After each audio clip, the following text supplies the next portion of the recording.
ustedes, en el Semiología momento del cardiovascular. interrogatorio que ustedes realizan a sus pacientes, deben tener conocimiento, ¿no?, acerca de esta patología que es muy importante para nosotros en el momento de realizar cualquier procedimiento en boca.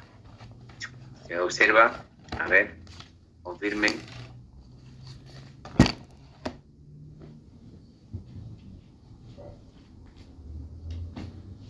¿Ya? No se ve nada, doctor. Ahorita ahí, está cargando, está cargando.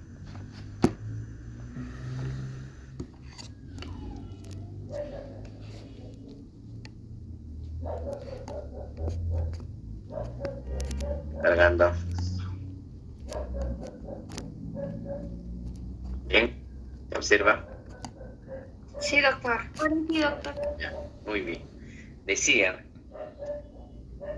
nosotros debemos tener conocimiento acerca de las distintas patologías, ¿no?, del corazón, y una de las más importantes, o está con mayor frecuencia nosotros, a partir de los 40 años, tenemos la posibilidad de tener alguna patología, o antes también, pero además a partir de por el alto porcentaje de los 40 años para adelante, muchas de ellas sufrimos con hipertensión arterial. Es uno de los factores muy importantes, factores de riesgo del corazón, en la cual muchas veces hay pacientes que acuden a la consulta sin saber que tienen hipertensión, y a veces la posibilidad de nosotros que vienen por el problema de una exodoncia y utilizamos, ¿no?, exageradamente los cartuchos de anestesia sin saber que este paciente padece de un factor de riesgo que es la hipertensión. Nosotros, en el transcurso de la historia clínica, hemos llegado a la conclusión que nosotros debemos, ¿no?, de interrogar y explorar, ¿no?, una exploración física general que debemos realizar al paciente, y con el interrogatorio vamos a identificar signos y síntomas principales acerca de los factores de riesgo que puede padecer el paciente. Uno de ellos es el exceso de peso, o el paciente que te puede decir que se agita o se cansa, ¿no?, al subir 1 o 2 o 3 grados. Es muy importante que ustedes tengan algunos conocimientos acerca de la búsqueda de los signos característicos de esta patología, muy importante para nosotros, y en la cuanta, en lo que nosotros debemos tener estrategias, ¿no?, y conocimiento acerca de la búsqueda de los signos y síntomas, ¿no?, para establecer un diagnóstico, ¿no?, y un tratamiento, ¿no? Evitar las complicaciones que nos pueden encontrar en la consulta o acerca de estos tipos de pacientes, ¿no? Debido a que muchas personas tenemos lo que es la vida sedentaria, ¿no? Y ustedes han encontrado que muchos nos dedicamos más al trabajo, ¿no? De acuerdo que estamos en una oficina sentado todo el tiempo. En nuestro caso, por ejemplo, el trabajo de cirujano dentista es todo el tiempo estar en la oficina o en el consultorio, ¿no? Y evitamos lo que es prácticamente nosotros estamos totalmente, no nos alimentamos adecuadamente, y sobre todo la obesidad, no mórbida que le llamamos, ¿no? Y hacemos que cada vez más nos subimos de peso, y aumentamos el perímetro también de abdomen, ¿entiendes? Entonces, es muy importante para nosotros, tener en cuenta todas estas cosas que debemos evaluar al paciente adecuadamente.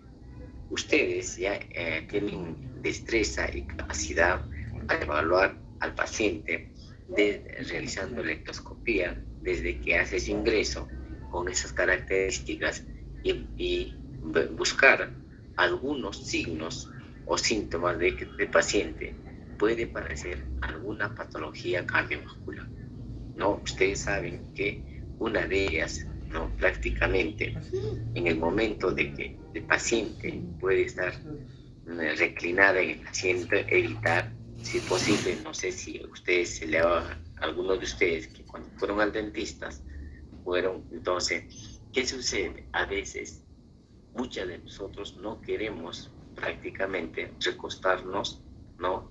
En un ángulo, por ejemplo, reclinar el asiento totalmente en horizontal y como si fuera que te produce ahogos. Entonces, hay que evitar ese tipo de posición a los pacientes en el consultorio, ¿no? Entonces, los factores de riesgo, muchachos, siempre es importante que ustedes deben indagar acerca de la edad. La edad es muy importante para nosotros que debemos tener en cuenta, ya que podemos encontrar cualquier enfermedad sistémica de acuerdo a la edad que nosotros podemos encontrar los pacientes. El otro es la hipertensión arterial, ¿no? Pacientes que están con constante tabaco, ¿no? Es otro factor de riesgo, ¿no? De la dislipidemia, prácticamente, subido, obesidad, y prácticamente, ¿no? Esto te va a llevar a todo lo que es las enfermedades cardiopatías, ¿no? Entonces, es muy importante que ustedes deben tener en cuenta, sobre todo la edad, ¿no? De los pacientes que ustedes van a atender en la consulta, ¿no? Entonces, cuando nosotros verificamos la edad, y ustedes ya les están informando que a partir de los 40 es muy importante que ustedes busquen algunos signos de alerta, no solamente de algún riesgo cardíaco, sino puede ser pulmonar, renal, ¿no? Aparato digestivo, ¿no? Puede ser también lo que es el hígado, ¿no? Entonces, nosotros vamos a tener en cuenta muchos de estos signos prácticamente para nosotros hacer una interconsulta con el cardiólogo, con el neumólogo, con las distintas especialidades de lo que es el área médica. Nosotros netamente trabajamos en boca, pero tenemos que tener conocimiento acerca de estas patologías, ¿no? Los antecedentes de la enfermedad arterial es muy importante para nosotros, y eso también ustedes ya buscan dentro de los antecedentes, tanto familiar, vamos a indagar acerca, o de repente el papá presenta algunas, ¿no? Enfermedades, ¿no? De riesgo coronario, ¿no? De corazón, y debemos tener en cuenta algunas de estas características, ¿no? El sedentarismo, muchachos, es lo que en su gran mayoría, casi el 80 o 90%, ¿no? De las personas tenemos este sedentarismo.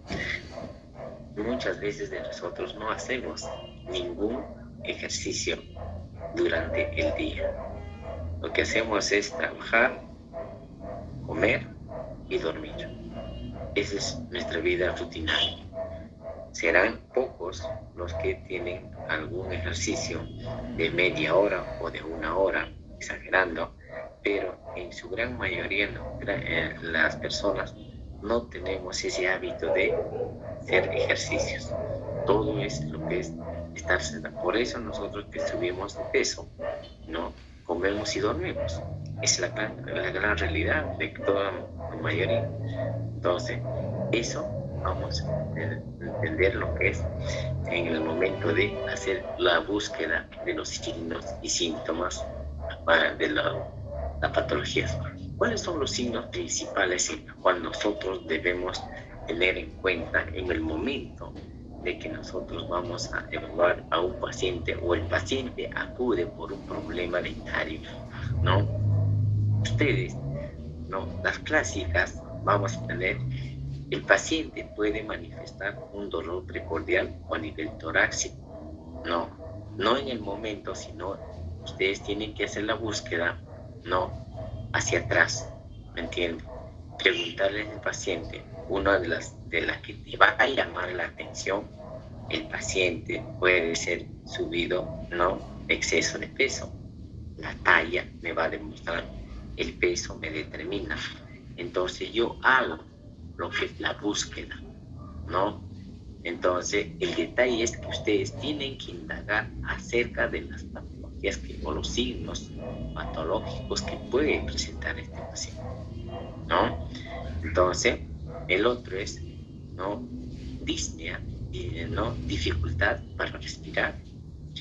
Ustedes pueden tener ejemplo en el segundo piso del consultorio y resulta que no hay sol, solamente es grada, y el paciente en el momento de que usted, por ejemplo, dio cita a las 9 de la mañana, resulta que el paciente no llegan ustedes, prácticamente el paciente tarda, ¿no? Si es posible, 15 minutos en llegar a la consulta del primer piso y todo agitado.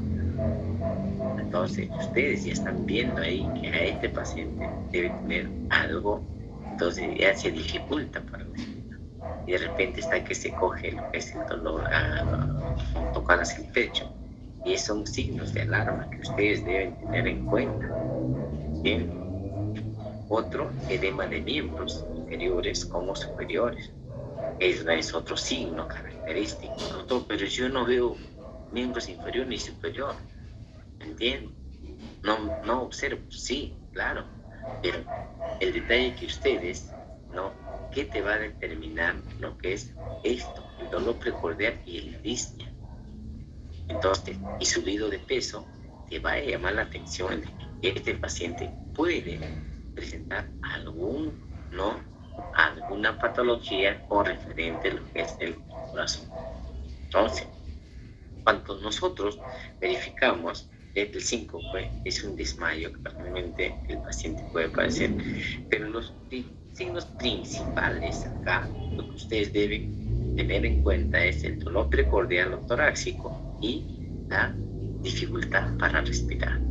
El resto es ya prácticamente, cuando tú tengas, puedes preguntar al paciente, ¿alguna vez usted sufrió desmayos? Sí, en algún momento. ¿Cuándo fue? ¿Hace qué tiempo? ¿Por qué fue? ¿Tiene? El edema. Se le hinchan los pies. Sí, doctor, a veces. Entonces, ya le está diciendo que este paciente puede. Entonces, lo que ustedes tienen que hacer es, ¿qué cosa? Hacer una interconsulta con el médico. ¿Entienden? Las palpitaciones, ¿no? Que puede presentar el corazón, ¿no? No es un ritmo cardíaco lo normal, es algo patológico, ¿ya? Entonces, prácticamente nosotros estamos viendo cada vez que estos signos de alarma que puedan presentar, ustedes lo tienen que relacionar con alguna enfermedad cardíaca. La más clásica casi en su gran porcentaje, es la hipertensión arterial. Muchas personas no tienen conocimiento acerca de esta, ¿no? Enfermedad, la patología isquémica y la insuficiencia cardíaca. Mira, pero en primer orden está la hipertensión. Muchos de ustedes, que son ya prácticamente, tenemos ya edad, y sus papás pueden padecer de hipertensión arterial. Y ustedes saben que la hipertensión arterial no podemos heredar de acuerdo a los genes que te heredan, ¿vale? De esta enfermedad, pero también puede ser ambiental, ¿no? Y a eso vamos a sumarle lo que es, ¿no? El exceso de sal, la falta de ejercicio, que es la vida sedentaria, ¿no?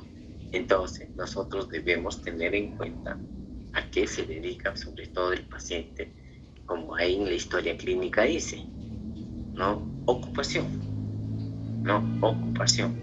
Entonces, miren ustedes, muchachos, cuando nosotros vemos lo que es la hipertensión arterial, imagínense el paciente está en la consulta, ¿no?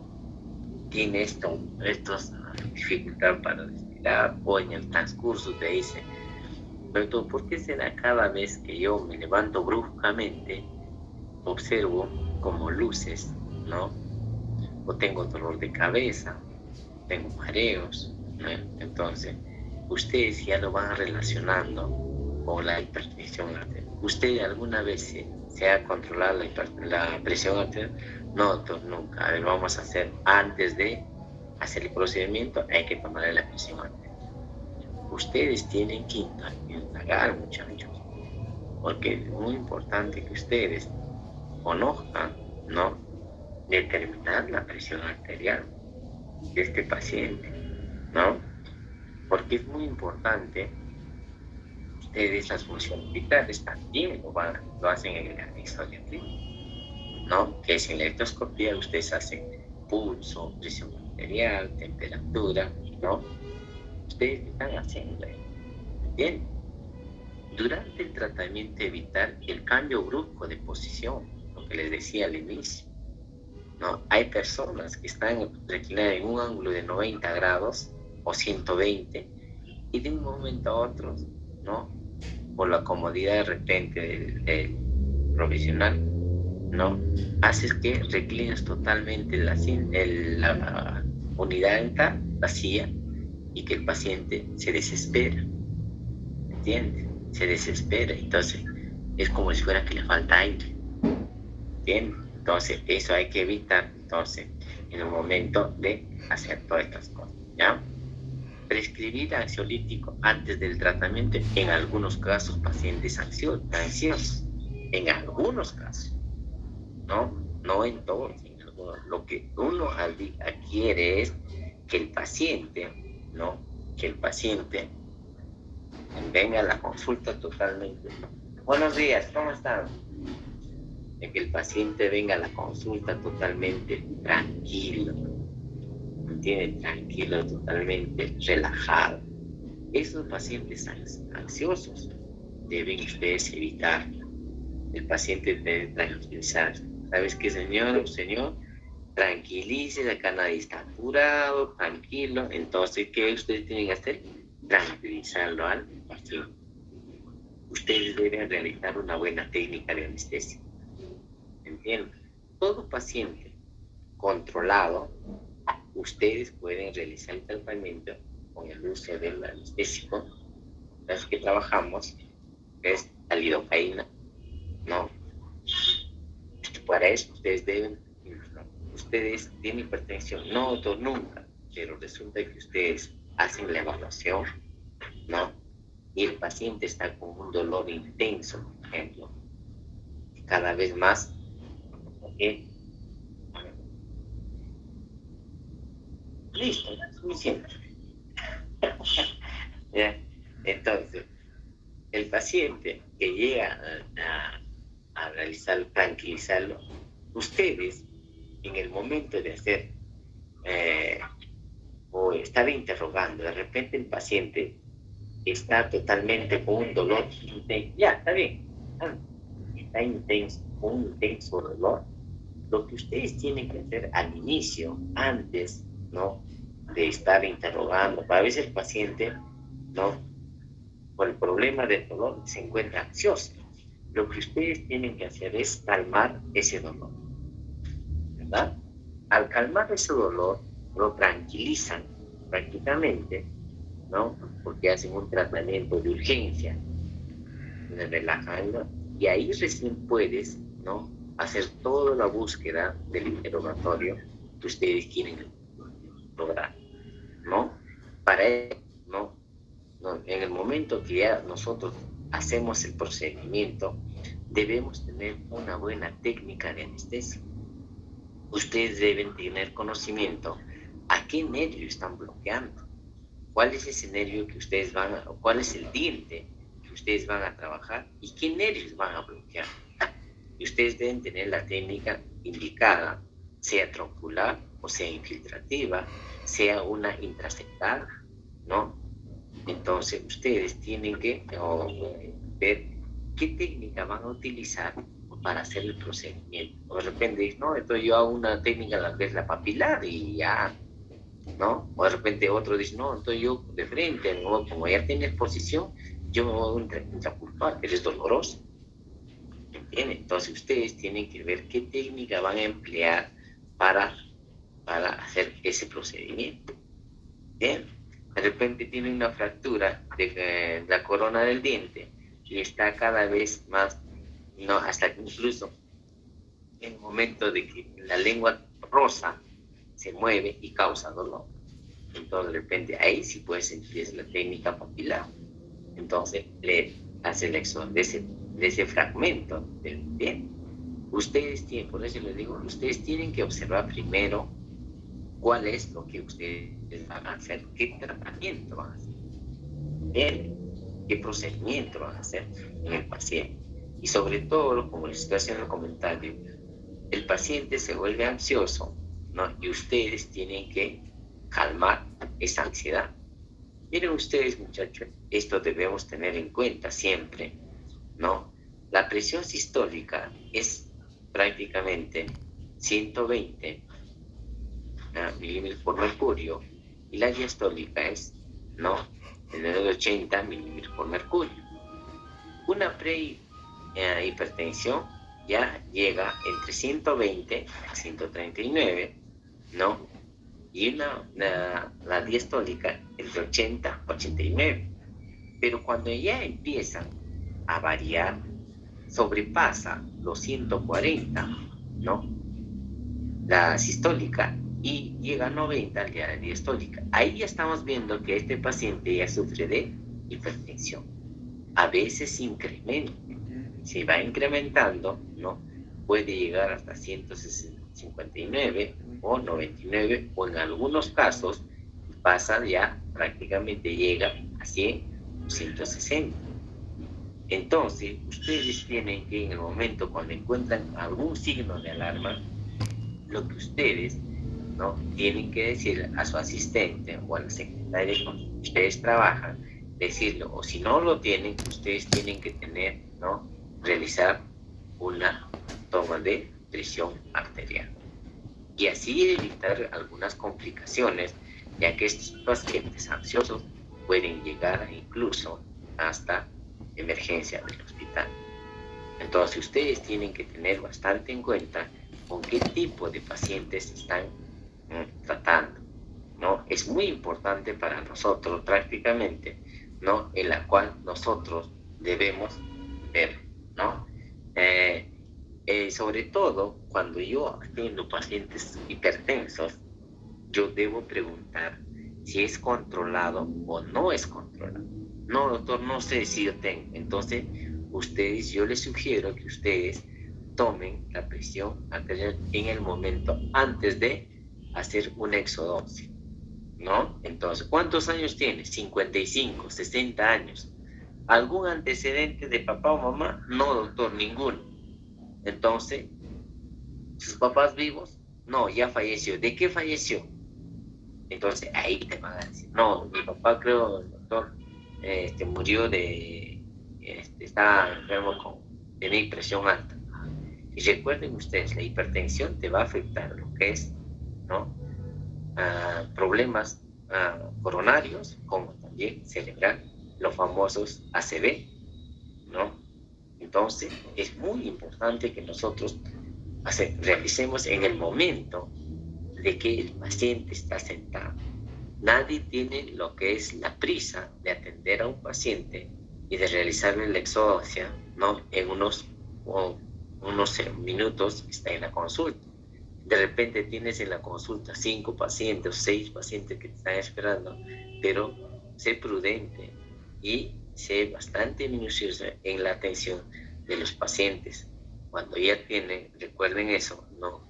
Que tienen mayores de 40 o 50 años, tarden un poco, averigüen bien y eviten las complicaciones que puedes tener más adelante, ¿no? Nadie quisiera tener un paciente que empiece a tener ahí con un hipertenso sin controlarlo, ni siquiera sabía y se te puede morir en la consulta.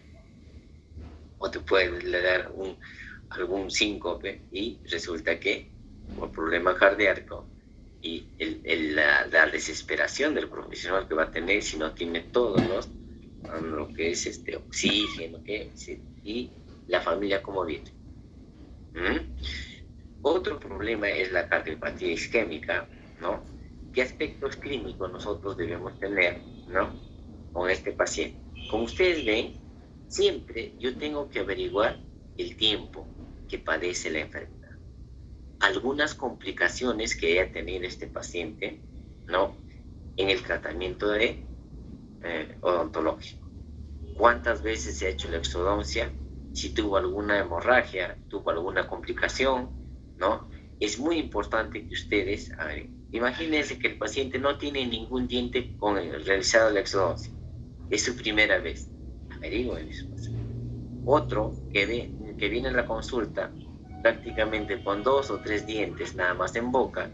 Entonces ustedes se ven a la idea que este paciente prácticamente tuvo muchas exodoncias, ¿no? Entonces habría que preguntarle, ¿me entienden? Pero esto le han hecho la exodoncia antes de los 40 años. Después de los 40 años no lo sé todavía, doctor. No, nunca me han extraído. Hace 20 años me han sacado el diente, por eso uso una prótesis, por los 30 años. Y ustedes tienen que indagar, o sea, el tipo de cardiopatía, ¿entienden? Esto te va a determinar mucho, muchachos. La prueba de esfuerzo. Cuando ustedes se encuentran algún test, ya sabes que vamos a mandar una interconsulta con el cardiólogo. El cardiólogo me va a dar luz verde para yo realizar lo que es el procedimiento en boca. ¿Ya? Siempre ustedes tienen que tener bastante conversación con el médico cuando encuentren este tipo de pacientes, ¿ya? Y sobre todo, recuerden esto, ¿qué tratamiento está recibiendo actualmente? ¿Toma algún medicamento? Sí, doctor. ¿Qué toma? El captopril. Entonces es para la presión arterial, sí. ¿Se ha hecho análisis en estos últimos meses? ¿Algún análisis de sangre? Sí, doctor. ¿Qué? Tengo colesterol elevado. Es otro problema. Entonces ustedes tienen que estar indagando siempre acerca, ¿no?, de los signos clásicos, prácticamente, de las diferentes patologías. ¿Qué debes tener en cuenta, ¿no?, en el momento de que tú atiendes a un paciente con estos problemas? Recuerden eso, muchachos, ¿no? Una buena anamnesis. ¿Bien? Porque si tú no haces un buen interrogatorio en la búsqueda de todo lo que estamos mencionando, ¿no? Y ustedes saben, hay pacientes que te van a negar o esconder algo. No quiere que suceda, porque ¿qué dicen? Si es que yo le digo que sufro con hipertensión, el doctor no me va a querer atender. Si es que el doctor le digo que sufro del corazón, no me va a querer atender y el dolor es más intenso. Para eso ustedes tienen que hacer lo primero. Cuando ingresa el paciente, tiene un dolor intenso, lo primero que tienen que hacer es un tratamiento de urgencia. Por supuesto que ustedes tienen que evaluar primero cuál es el problema, cuál es la causa que está. Entonces ustedes hacen el tratamiento de urgencia y posterior a esto, ¿cómo se siente? Mejor, tranquilo, más relajado. Ahora sí te puedo hacer la amnesia. ¿Entiendes? A nadie le gustaría que estoy con un intenso dolor, ¿entiende? Y que me esté preguntando dónde vivo, ¿no? ¿Cuántos años tengo? ¿Con quién vivo? ¿Sí? No, nadie le gusta que le estén preguntando si estoy con un intenso dolor. Hay pacientes que te van a decir, momento, doctor, ¿usted me va a preguntar o me va a hacer el tratamiento? Porque ahorita yo estoy con un dolor intenso y usted me pregunta si yo soy casado, si soy divorciado, cuántos años tengo, dónde trabajo. Hay pacientes que ustedes van a tener eso. Y lo primero, por eso les digo, ustedes tienen que hacer un tratamiento de urgencia. ¿Ya? Otro, aparte de la amnesis que ustedes van a hacer, ¿no? Otro es muy importante para nosotros, la premedicación, ¿no? Reducir la ansiedad y el estrés. ¿Entienden? Muchos pacientes vienen con estos problemas, ansiosos y totalmente con estrés. ¿Entienden?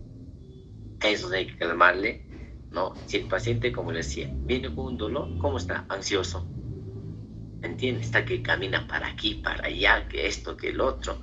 Totalmente, el dolor es intenso. Realizar una buena técnica de anestesia. No es que el paciente le coloco un cartucho, 2 cartuchos, 3 cartuchos, 4 cartuchos, 5 cartuchos, ¿entiendes? Entonces, no es, yo puedo retirarle, puedo hacer el procedimiento con un cartucho, ¿no? O con medio cartucho, dependiendo qué es lo que voy a realizar. Para eso ustedes tienen que utilizar una buena técnica de anestesia. No es pinchar y pinchar y pinchar al paciente, ¿no? Evaluar. De repente este paciente viene con un absceso y ustedes saben que el absceso, su pH es ácido, ¿entienden? Entonces, si el pH es ácido, tiene absceso, no va a haber compatibilidad con la anestesia, ¿entienden? No, entonces, lo que tú quieres tener es alcalino, no va a haber compatibilidad y lo que vas a hacer es causar el dolor y nunca vas a tener una buena anestesia. Entonces, ustedes tienen que medicar, hacer una apertura, un tratamiento de urgencia, dependiendo. Entonces, medican y luego no retorna el paciente más tranquilo y al diente tampoco ya no le causa dolor, le hacen lo que es la evaluación, todo tranquilo, entonces puedes utilizar la anestesia y el paciente está totalmente relajado, ¿no? Monitorear antes y durante el tratamiento. ¿Cómo se siente? ¿Está tranquilo? Sí. ¿Ok? A ver, vamos a controlar tu pulso. ¿Bien? A ver, ¿todo tranquilo? Sí, doctor. Entonces vamos a hacer el procedimiento. ¿Ok? Entonces, yo creo que ustedes deben tener estos cuatro pasos importantes, ¿no? En la cual ustedes ya van a evitar algunas complicaciones durante el tratamiento. Otro es la crisis del tipo arrítmico, ¿no? ¿Qué criterios yo debo tener en la atención odontológica, ¿no? Si por A o B tiene una crisis, prácticamente el problema de las palpitaciones, ¿no? Yo debo suspender el procedimiento o la intervención que estoy haciendo y tengo que valorar los signos vitales. Yo debo administrar oxígeno a mi paciente y en algunos puedo yo hacer la posición de tren del Lembourg, ¿entienden? Entonces, todo lo que estoy haciendo en boca, retirarlo. Y sobre todo, hay que controlar nuestras funciones vitales de este paciente, ¿ya? Muchos de nosotros, incluso mi persona, les digo, no tengo oxígeno en la consulta, ¿me entiendes? No tengo oxígeno. ¿Qué pasa si me sucede? Entonces, la desesperación es fuerte. Y uno puede decir, no, a mí no me pasa nada. A cualquiera le puede pasar. Y la desesperación es fuerte, porque a nadie va a querer, nadie de ustedes ahí, incluso mi persona, que se me muera un paciente en la consulta. ¿Entiendes? Por eso yo tengo que hacer una buena anamnesis. ¿Ah? Entonces, la insuficiencia cardíaca es otro problema, ¿no? Se consideran pacientes de alto riesgo, ¿me entienden? De alto riesgo. Entonces, estos tienen problema ya para el bombeo, lo que es de la sangre, ¿me entiendes? Entonces, estos pacientes hay que tener mucho cuidado antes de hacer un procedimiento, sí o sí, hacer una interconsulta. ¿Ya? Hay que hacer una interconsulta con el cardiólogo y como les digo yo, ustedes tienen que, ¿no?, esperar que te dé luz verde el cardiólogo. Sí, doctor, usted puede realizar el procedimiento. No, doctor, hasta que se estabilice. Entonces, estos pacientes hay que tener mucho cuidado, ¿no?, de utilizar los anestésicos. ¿Entiendes? Hay que tener mucho cuidado. ¿Ya? Estos pacientes solamente se realiza el tratamiento de urgencia. Y ustedes ya saben a qué me refiero cuando yo hablo de tratamientos de urgencia, ¿no? Entonces, mucho cuidado con estos pacientes, prácticamente en la cual, mira que se ha resumido prácticamente en algunas patologías en la cual yo debo tener en cuenta, sobre todo, ¿no?, la hipertensión, que es el primer factor del riesgo coronario, ¿no?, así como cerebral. Entonces, con estas indicaciones y algunos procedimientos que se realicen en el consultorio, ¿no? En su gran mayoría ustedes deben hacer un tratamiento de urgencia. Posterior a esto, medicar y luego, en la segunda, indicar qué tratamiento se va a realizar a estos pacientes. Bien, ¿hay alguna pregunta o duda? Muchachos.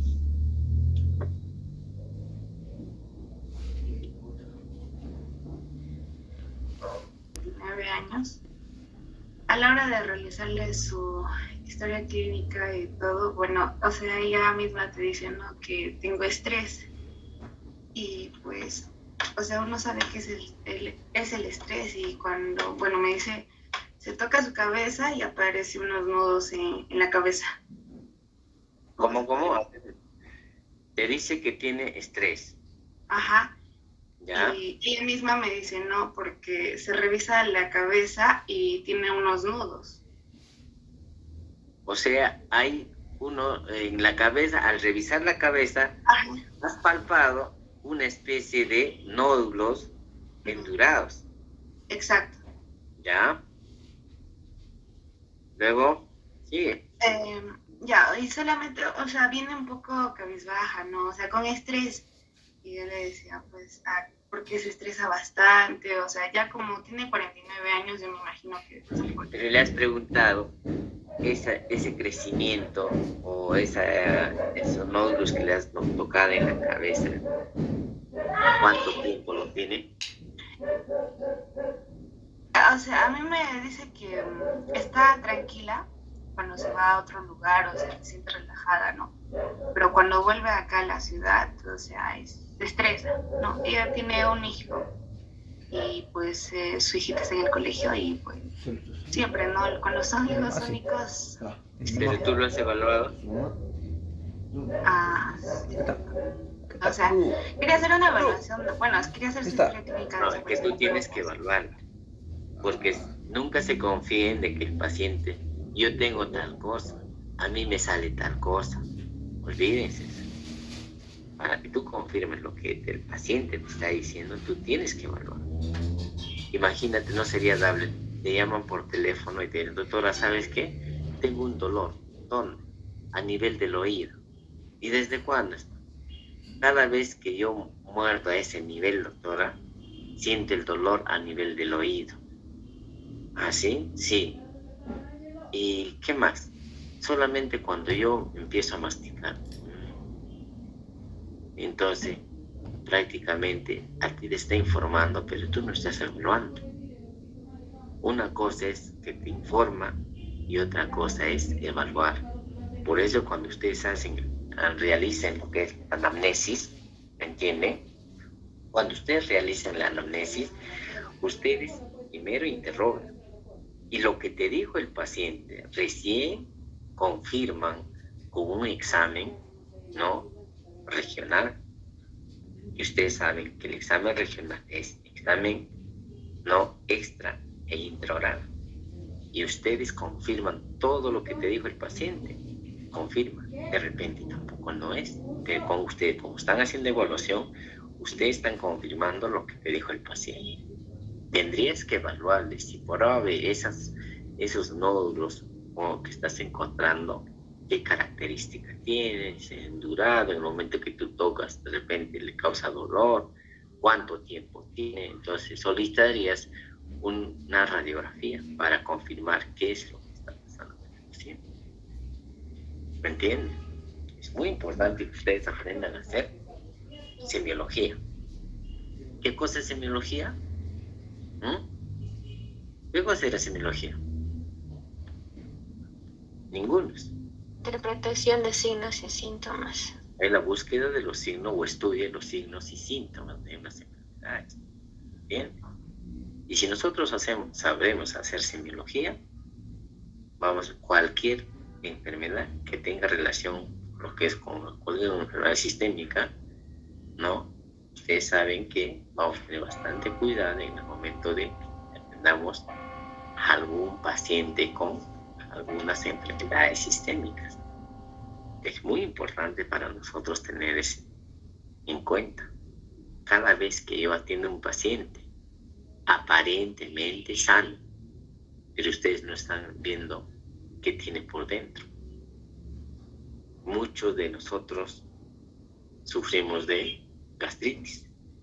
Sufrimos de gastritis, y sin embargo le bombardeamos con muchos aires.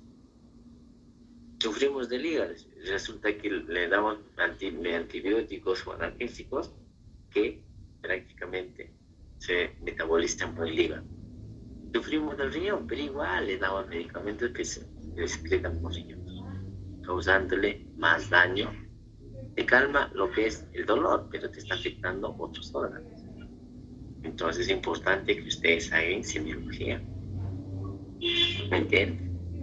Vamos a ver acerca de la semiología respiratoria, prácticamente, en la cual, al igual que el corazón, yo hago mi búsqueda, ¿verdad? Hago mi búsqueda de signos y síntomas. Ustedes han visto otro riesgo del corazón, que era el tabaco. Aquí también entra lo que es pacientes con tabaquismo. Así como te afecta el pulmón, te afecta el corazón, te afecta lo que es la cavidad estomatognática, creando diferentes lesiones en boca. Muchos de ustedes les gustará el cigarro, ¿me entienden? ¿Por qué? ¿Por qué tomas? Es un hábito. ¿Por qué? No. ¿Qué dicen las personas? ¿Por qué usted fuma demasiado? No, cuando estoy ansioso, doctor, el cigarro me calma un poco. Otros dicen, no, doctor, para calentarme un poco. ¿Se dan cuenta? Y no es bueno. Dime. Un ratito, por favor. A ver. Al igual que nosotros, debemos tener conocimiento, ¿no?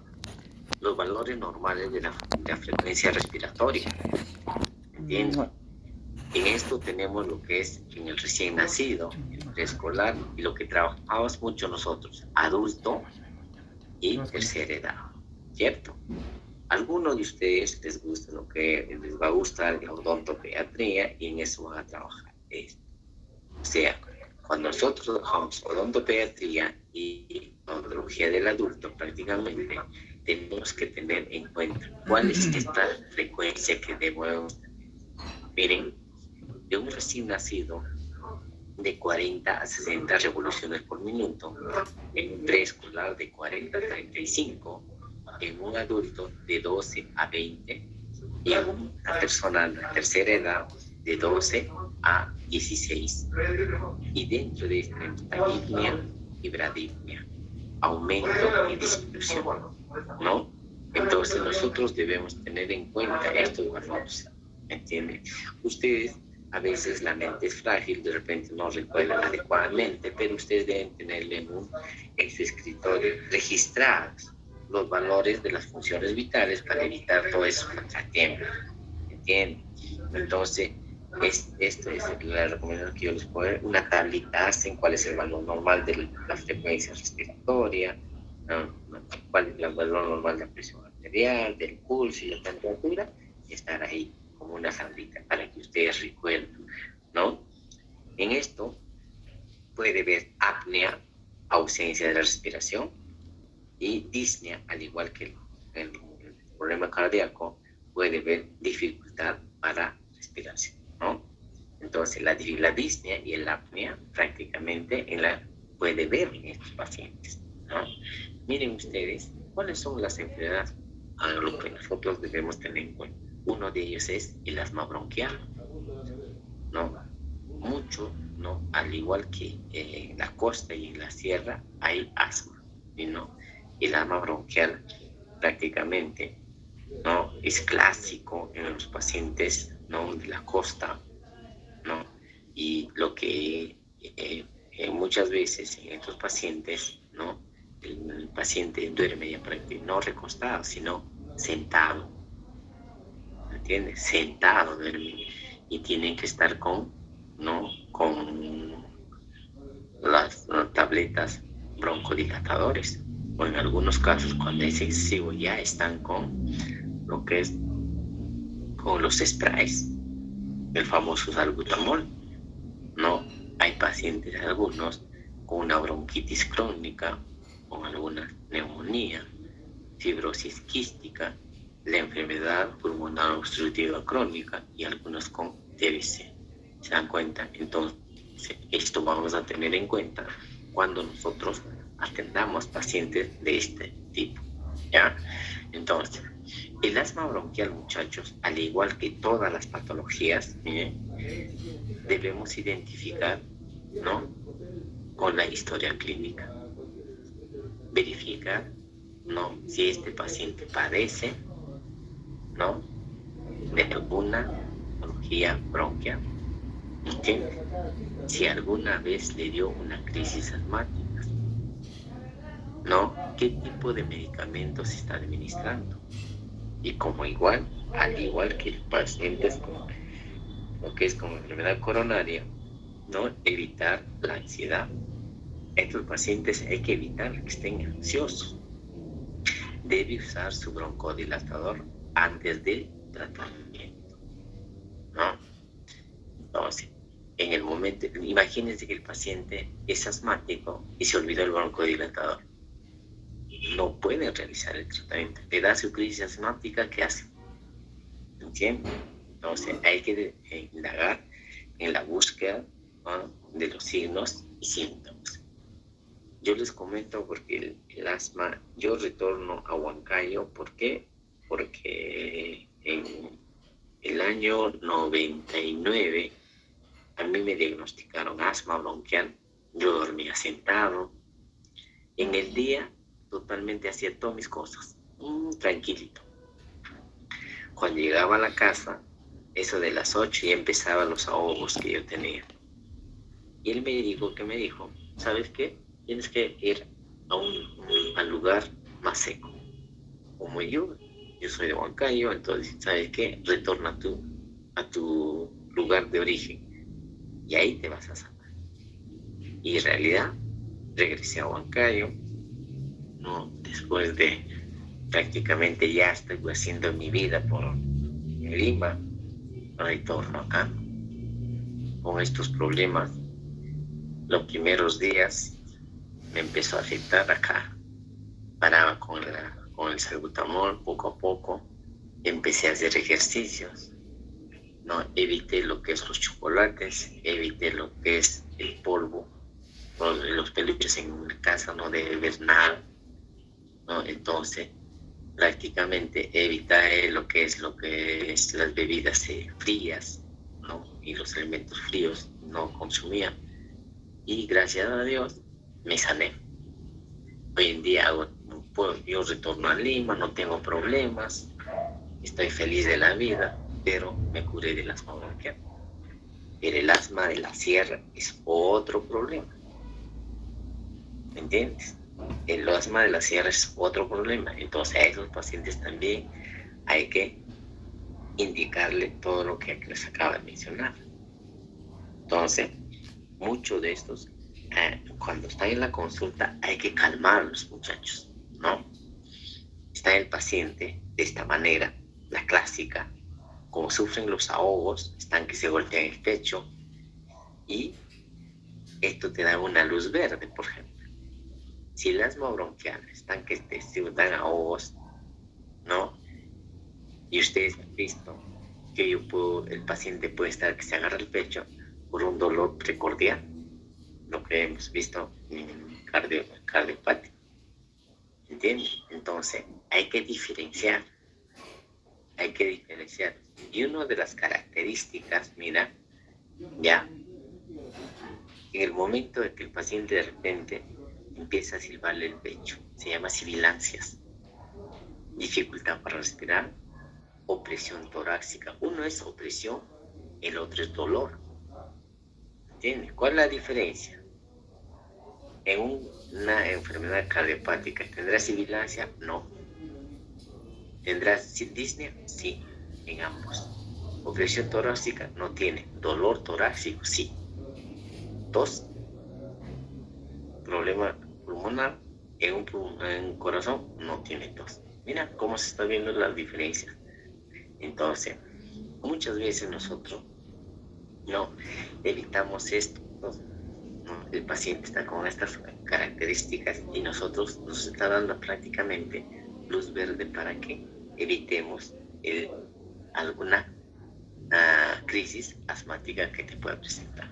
Miren ustedes, los he hecho esto en prácticamente un dibujo, cómo se observa un pulmón totalmente sano, o las vías o los bronquios totalmente limpios, y con un paciente con asma, cómo se llena de mucosidad, prácticamente obstruyendo el pasaje del aire.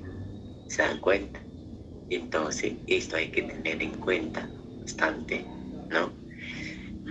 Y cada vez más el paciente manifiesta la dificultad respiratoria, ¿ya?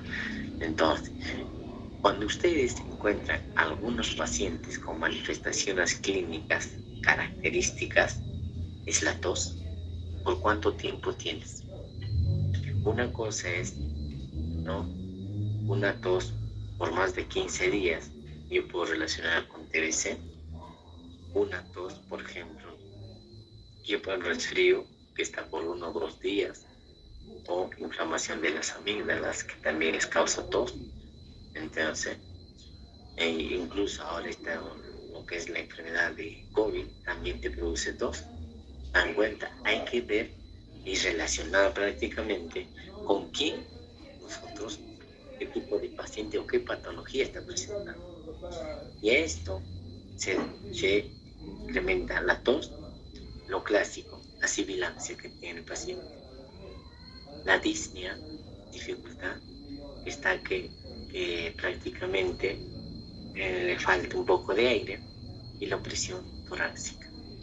Lo clásico que les comento, por eso yo lo he vivido, preguntarle al paciente si duerme adecuadamente. Ahí te dirá el paciente, no doctor, no puedo dormir. ¿Usted duerme totalmente reposado? No doctor, yo duermo con 2 almohadas, casi como sentado duermo. Entonces te está diciendo que este paciente está sufriendo de asma bronquial. Mira, ¿cuál es el manejo que yo debo tener frente a estos pacientes? Este es el famoso salbutamol, ¿no?, el spray. Cada vez que le dan una crisis asmática, hace de 2 a 3, ¿no?, uso el spray, ¿no?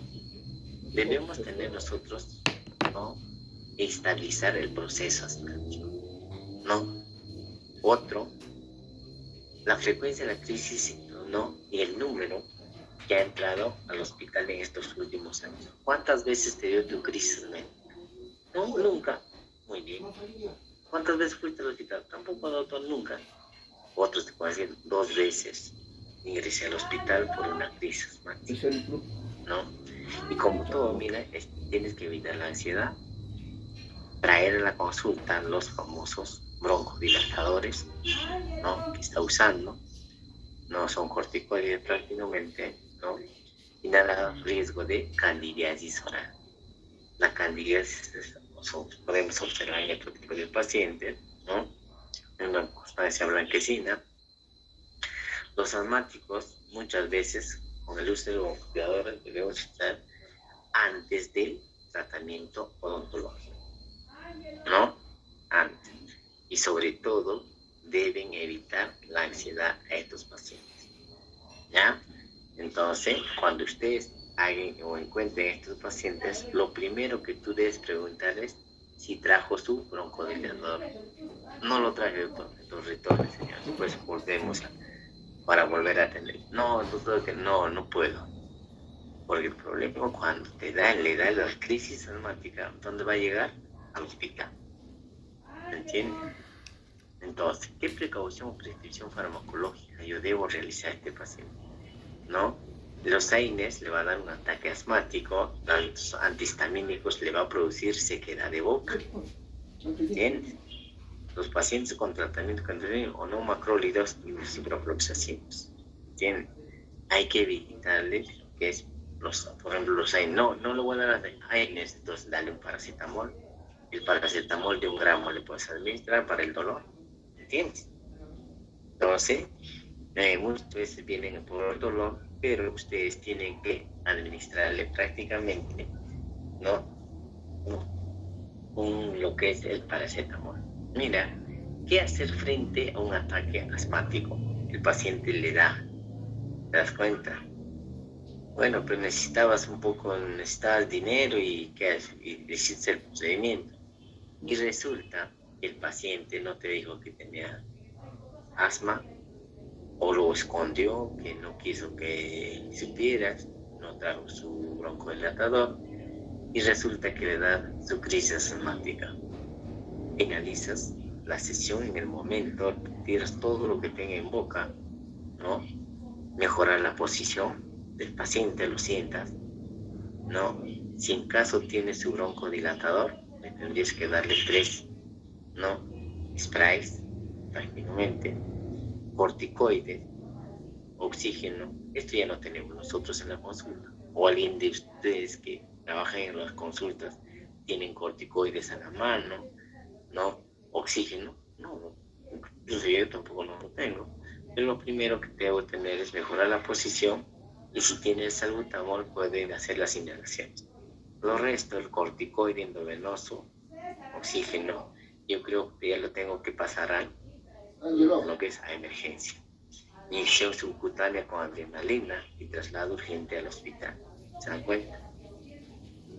Entonces, muchas veces nosotros no estamos prácticamente con estos fármacos en la consulta, ¿no?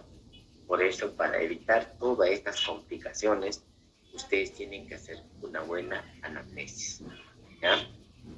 El otro daño, el problema, la cual es la enfermedad pulmonar obstructiva crónica, al igual que la otra es la inflamación de todo engrosamiento de los bronquios, ¿no? Por la cantidad de moco, y se va prácticamente obstruyendo y o dificulta el pasaje del aire. Los signos clásicos, mira, de esta enfermedad, ¿no? Es tos, sibilancias y taquicardias.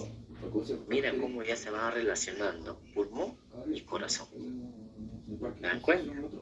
A la vez que tienen tos y sibilancias, la clásica que tiene un asmático, ya esto acompaña de taquicardias. ¿Entiendes? Entonces, hay que relacionarlo bastante y hay que ver, ¿no? El diagnóstico diferencial.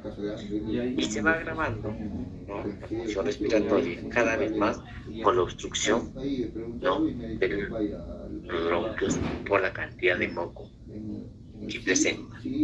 Estos pacientes, en su gran mayoría, mira, presentan tos durante, ¿no? Por lo menos 3 meses en más de 2 años consecutivos. O sea, tosen por 3 meses. Y eso podemos decir, no, está tosiendo de exceso. Entonces ahí podemos relacionarlo con una TBC. No.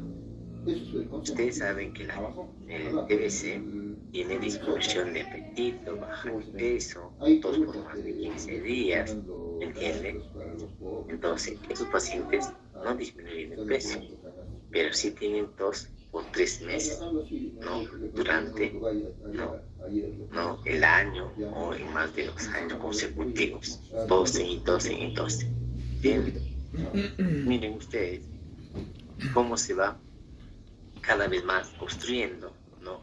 Y de esto, prácticamente, ¿no? Nosotros debemos indagar acerca. Cuando el paciente te dice que tengo dificultad, ¿no?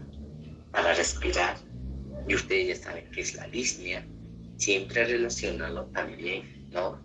Con una enfermedad obstructiva crónica, y también lo puedes relacionar con una bronquitis crónica.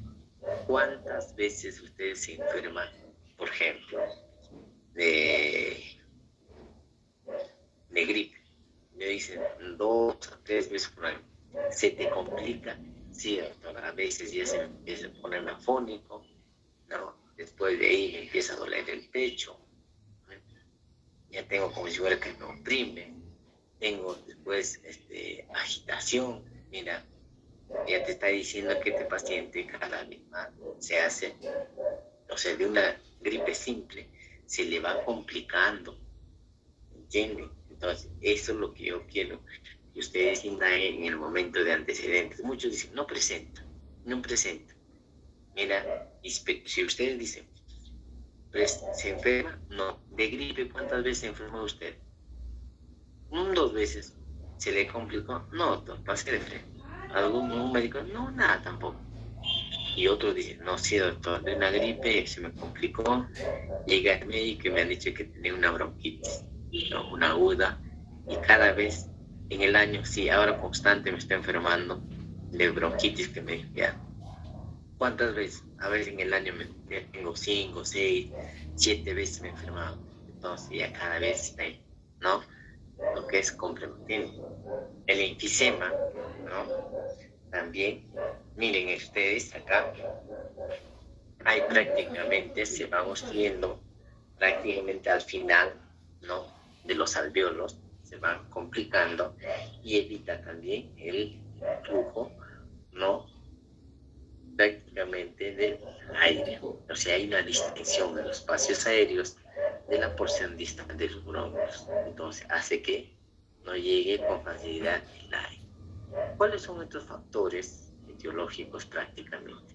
El tabaco, paciente, fumador, ahí tiene las consecuencias, ¿no? El otro es la contaminación ambiental, ¿no? Por ejemplo, ¿dónde vives, no? Yo vivo frente, por ejemplo, o cerca de una fábrica y todos los días se emana lo que es, ¿no? Prácticamente óxidos, pero monóxido, entonces estás en constante inhalación. Dicen que en su gran mayoría, si en casa o tenemos un familiar fumador, ¿no? Al que causa más daño es al que está a su entorno.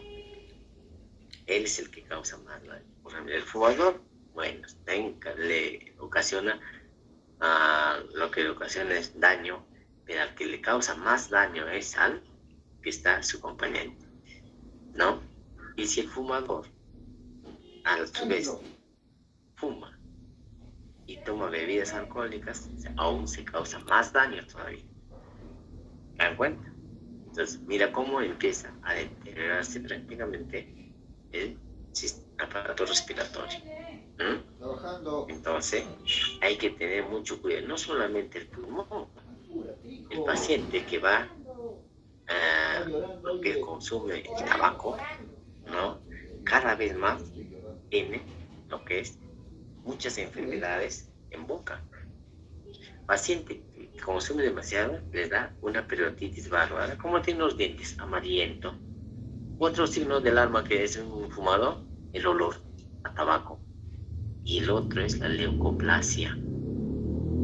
La leucoplasia prácticamente es otro problema, ¿no? Este ya es una lesión en boca, que esta se maligniza, ¿no?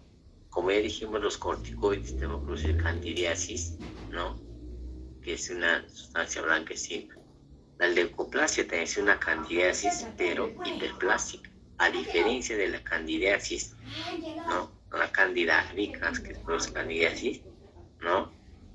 Estas se desprende con facilidad. ¿Me entiendes? Yo con una gasa puedo retirar, ¿no?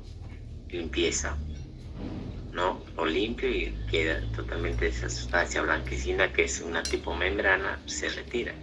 Pero la leucoplasia, que es una zona, que es una lesión blanquecina, no se desprende con facilidad.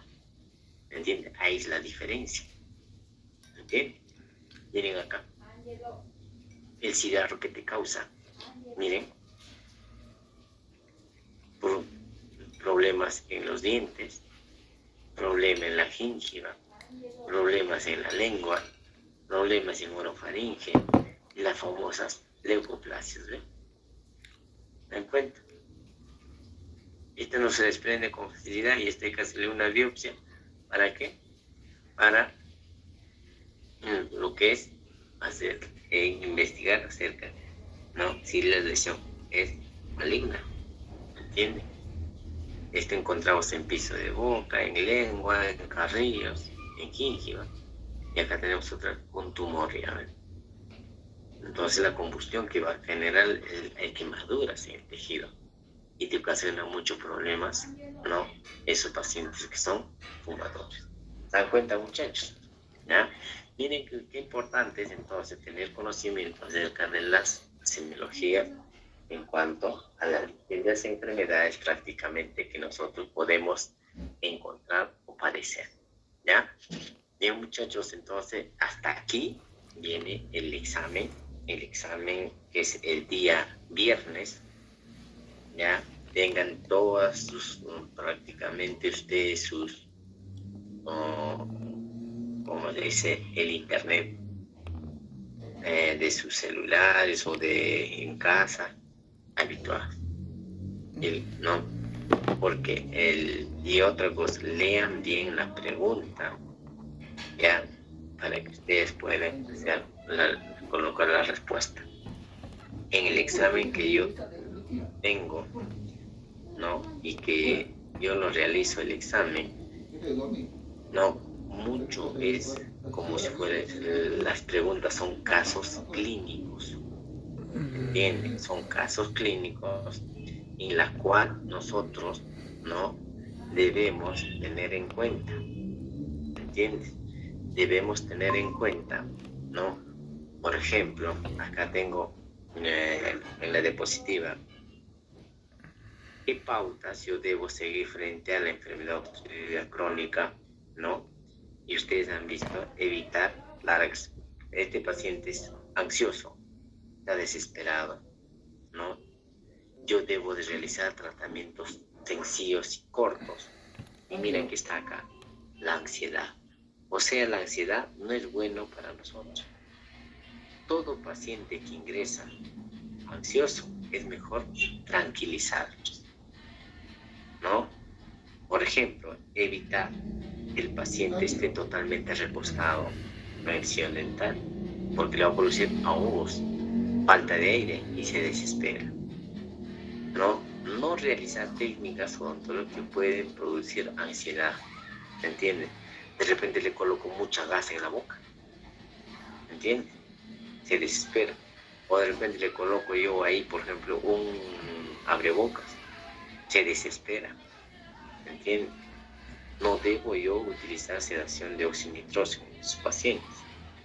No usar antibióticos indiscriminadamente. No, evitar la ansiedad, no general ambulatoria. Ustedes no utilizamos anestesia general en el consultorio. Eso lo hacen en hospitalización. Entonces, lo que yo les voy a decir a esto, ¿qué cosa? Yo te puedo presentar un caso clínico. En la pregunta, ¿puedo yo registrar paciente de 25 años? Acude a la consulta por un dolor dental, ¿no? En el interrogatorio o en los antecedentes personales, no. El paciente manifiesta que presenta asma bronquial. Entonces, ¿qué pautas usted debe seguir frente a este tipo de paciente y qué tratamiento indicaría? Y ahí vas a tener tú para que coloques con los puntos en blancos para que ustedes puedan rellenar lo que usted piense. ¿Me entiende? Es similar el ejemplo que te hice, pero yo lo voy a poner de distintas maneras, ¿ya? De distintas maneras para que ustedes tengan conocimiento acerca, ¿no? De lo que ustedes van a estar tratando. ¿Entienden? Entonces, cada vez más, ¿no? Recuerden ustedes que van a tener bastante lo que es casos clínicos. Todos casos clínicos que ustedes van a tener en el examen que van a dar el día viernes. ¿Ya? El día viernes van a tener ustedes la evaluación y todos son casos clínicos. ¿Entiendes? Relacionado a lo que hicimos. ¿Ya? Toda historia clínica, cómo va a ser, evaluar a un paciente, el odontograma, en lo que es de semiología cardiovascular, semiología pulmonar, van a relacionarlos, ¿no? Con casos clínicos. Las 20 preguntas que yo les voy a hacer son casos clínicos, ¿entiende? Dime, profesor. Profesor, disculpe que le corte lo que estaba hablando. Sobre la ficha que falta en historia clínica, ya no lo realizaríamos. ¿Cuál? Antes de Ustedes han llegado prácticamente a todo odontograma. No, faltaba una fichita antes del odontograma. No, eso después completamos nosotros.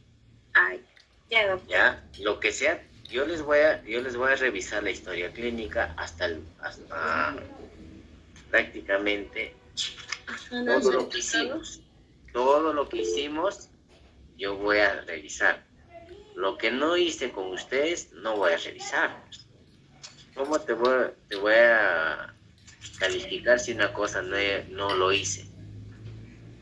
Es algo ilógico. En la universidad. Mañana vamos a hacer la práctica, ¿ya? Ya. Vamos a hacer la práctica.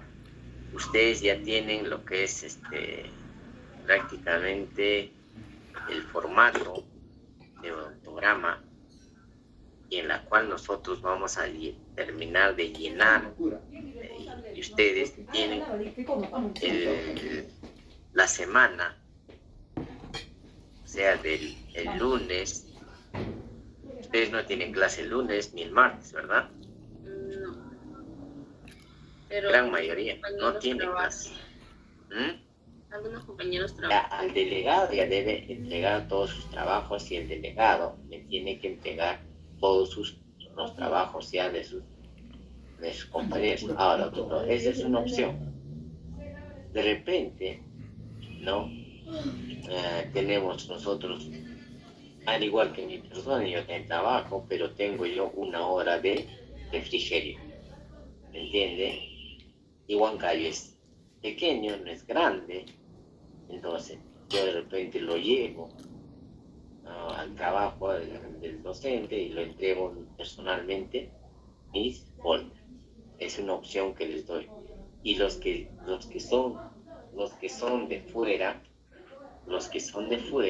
prácticamente están lejos, hoy lo pueden hacer la entrega, que yo estoy acá en el hospital. Los que son, por ejemplo, vienen de Lima, lo pueden entregar hoy día, ¿entienden? Porque ustedes se acostumbran a decir, ya, mañana, y recién están haciendo el trabajo mañana. El que ya no tiene el trabajo hecho, ustedes lo pueden entregar hoy día. No lo tengo, doctor. Entonces, de repente, ustedes lo entregan mañana, ¿no? Quedamos 1 hora, se les recoge los trabajos y listo. O de repente dicen, no, doctor, el día lunes todos lo pueden traer al hospital. ¿Me entienden? Les estoy dando 3 días para que ustedes puedan entregar el trabajo. Hoy, mañana, sábado y el día lunes. Doctor, Después del día lunes no recibo a nadie. Dime. ¿en físico y en PPT? ¿O solamente? Las PPTs me lo vas a mandar, ¿no? Al WhatsApp personal, yo voy a revisarlo, ¿no? Yo lo voy a revisar, ¿ya? Y el físico me lo tienes que mandar, ¿ya?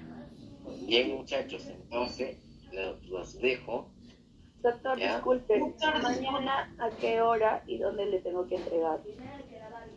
Por eso, vamos a quedar un horario. ¿Ya? Doctor, en todo caso Porque le podríamos ustedes, entregar al a ver, delegado. todos ustedes se encuentran en la universidad mañana.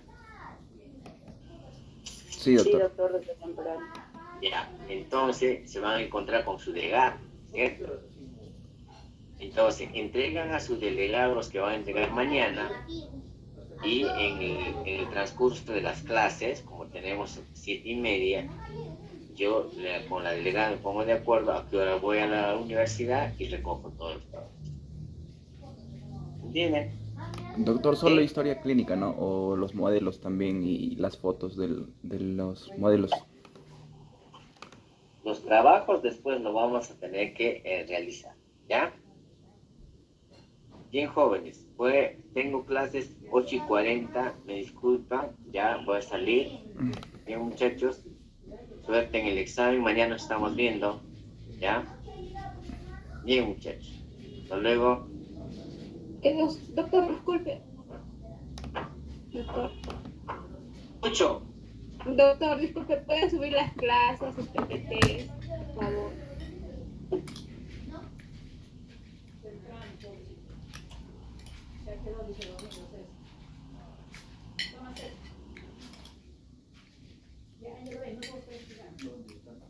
¿Qué me dices, Katy? Lázaro, doctor, ¿podría subir los PPTs, las piezas grabadas, por Sí, favor? sí, lo voy a subir. Sí, lo voy a subir. Muchas gracias, doctor. Ya, hasta luego. Chao, chao. Que tenga buen día. Chao, hasta luego. Chao, chao, muchachos.